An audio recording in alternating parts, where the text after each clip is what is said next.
Here we're taking a look at increases in nominal incomes with increases in inflation. We'd like to know why this occurs. Well, essentially it occurs because as inflation increases, we know that our price levels are also increasing. That's essentially what inflation tells us, is that price levels are going up.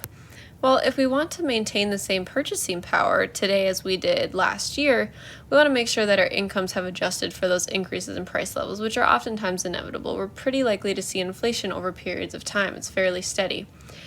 And if our incomes don't adjust for that, our purchasing power will decline, and all of a sudden we're not going to be able to afford as much today as we could last year. But in order to keep that the same, our nominal incomes increase. So to say why that is, it's really just to give us our real incomes. It's probably the best way of saying it, because real variables, real values, remember, take into account inflation. And so our nominal incomes increasing are really just increasing our income to that real income. It's taking into account any inflation that's occurred.